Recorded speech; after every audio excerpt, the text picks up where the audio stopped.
ஓம் விக்னேஸ்வரா போற்றி, ஓம் நவக்கரநர்களை போற்றி. மகர ராசி நேயர்களுக்கு வணக்கம்.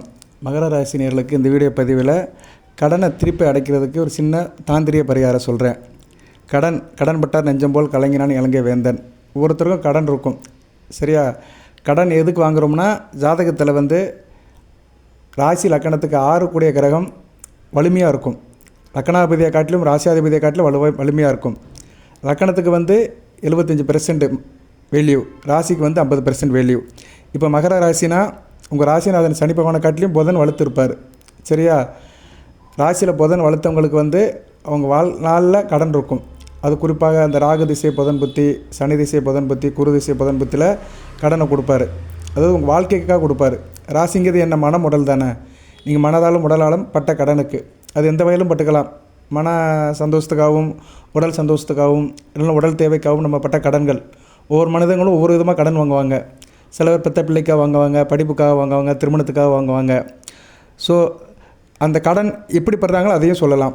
நீங்கள் பிறந்த ஜாதகத்தில் லக்கணத்துக்கு 6 கூடையவன் எந்த வீடு சம்மந்தப்படுறாரோ அந்த வீடு சம்மந்தப்பட்ட கடனை வாங்குவாங்க.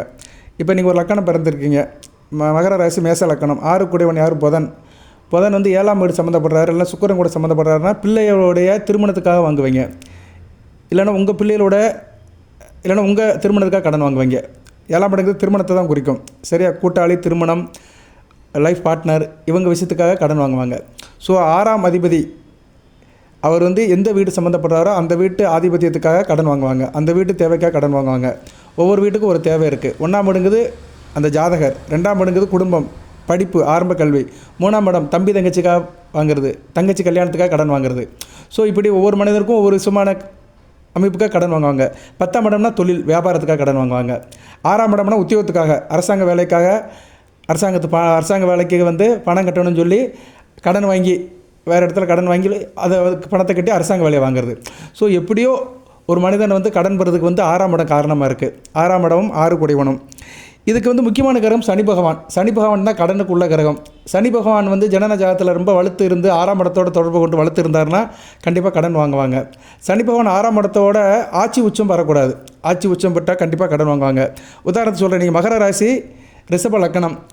ரிஷப லக்கணத்துக்கு 6ஆம் இடத்துல சனி பகவான் உச்சம் பெற்றார்னா கண்டிப்பாக கடன் வாங்குவாங்க, சரியா? இதுதான், வேறு ஒன்றும் கிடையாது. எதுக்காக கடன் வாங்குவாங்கன்னா தொழிலுக்காக கடன் வாங்குவாங்க.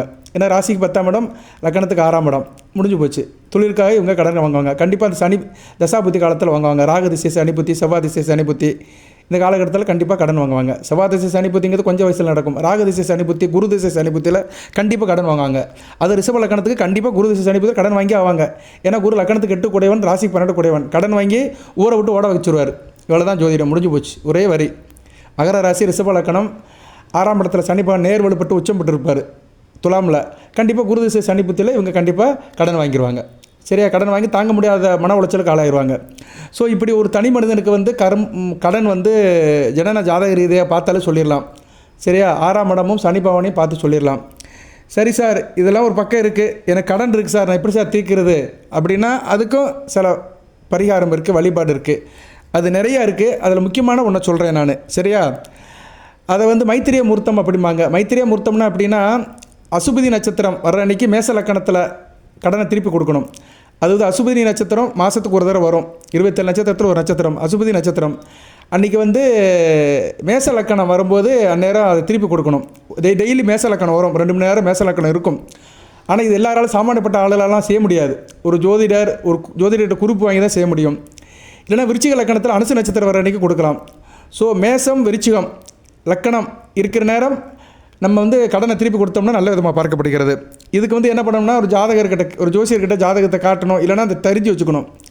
இதெல்லாம் வேணாம் சார்னா சிம்பிளாக ஒரு வழி சொல்கிறேன் நான், சரியா? சிம்பிளாக 2 வழி சொல்கிறேன். ஒரு 3 வழி கூட வச்சுக்கோங்க. சாமானியப்பட்ட மக்களுக்கு இது புரியும். சனிக்கிழமை செவ்வாய்க்கிழமை பிரதோஷம் வரும்.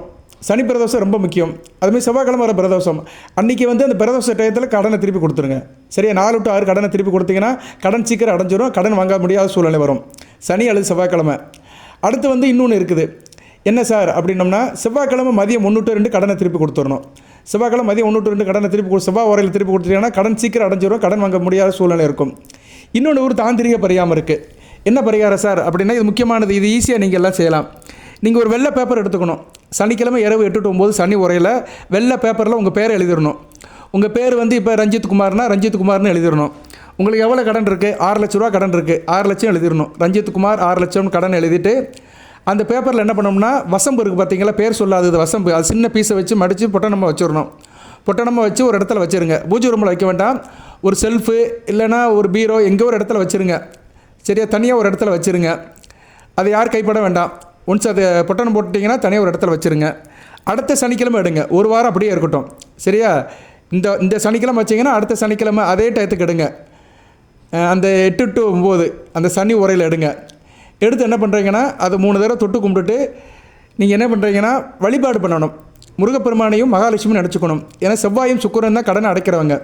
ஸோ முருகப்பெருமானையும் மகாலட்சுமி வழிபாடு பண்ணிக்கிட்டு மனசார நினச்சிக்கணும். நான் இனிமேல் கடனே வாங்கக்கூடாது, கடன் வாங்காத சூழ்நிலையை கொடு இறைவா, அதுபோக இந்த கடன் சீக்கிரம் அடையணும் அப்படின்னு மனசார நினச்சிக்கிட்டு என்ன பண்ணுறீங்கன்னா அந்த பொட்டணம் போட்டிருக்கிறோம்ல அதுக்குள்ளே வசம்பு இருக்குது. அதை என்ன பண்ணுறீங்கன்னா ஒரு அகல் விளக்கு மேலே வைங்க. அகல் விளக்குன்னு எனக்கு கிளியாஞ்செட்டி சின்ன மண் விளக்கு, அது மேலே அந்த பொட்டணத்தை வச்சு பச்சை கற்பூரத்தை வச்சு கொளுத்திடுங்க.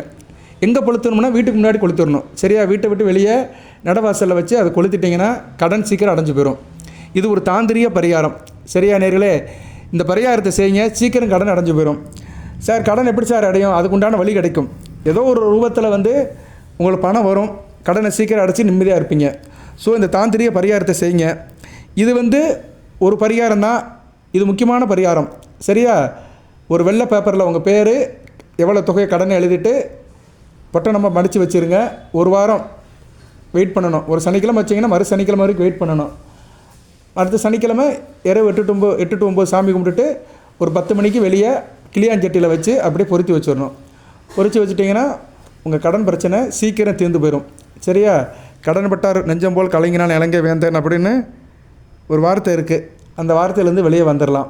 சரியா நேர்களே, இது ஒரு சின்ன வீடியோ தான், இது ஒரு தகவலுக்காக தான் போட்டிருக்கிறேன். இந்த மகர ராசியில் நிறைய பேர் கடன் பட்டு கடனை தீர்க்க முடியாமல் இருப்பாங்க. அவங்க வந்து கடனை தீர்க்கிறதுக்கு இந்த தாந்திரிய பரிகாரத்தை பண்ணுங்க, வசம்பு பரிகாரம். சரியா, இதில் எதுவும் சந்தேகம் இருந்துச்சுன்னா கமெண்ட் பாக்ஸில் கேளுங்க. உங்கள் கடன் பிரச்சனை தீர்றதுக்கு என்ன செய்யலாம் அப்படின்னு கேட்டிங்கன்னா என்னால் முடிஞ்ச பரிகாரத்தை சொல்வேன். இது மாதிரி நிறைய பரிகாரங்கள் இருக்குது, இருந்தாலும் இதில் 1-2 சொல்லியிருக்கிறேன். சரியா, இந்த வசம்பு பரிகாரம் வந்து உங்களுக்கு நல்ல ஒரு இதை கொடுக்கும். அது பேர் சொல்லாது அப்படிம்பாங்க, பேர் சொல்லக்கூடாது, பேர் சொல்லாதது அப்படிம்பாங்க. இருந்தாலும் நேயர்களுக்கு டக்குன்னு புரியணும்னு சொல்லி தான் அந்த பேரை சொன்னேன். ஸோ அந்த பேர் சொல்லாத வச்சு செய்கிற பரிகாரம் டக்குன்னு எஃபெக்டிவாக இருக்கும், சீக்கிரம் அதுக்கு உண்டான பலன்கள் கிடைக்கும். செஞ்சு பாருங்கள். சனிக்கிழமை ஆரம்பித்து மறு சனிக்கிழமை முடிங்க, சிறப்பாக இருக்கும். வாழ்த்துக்கள்.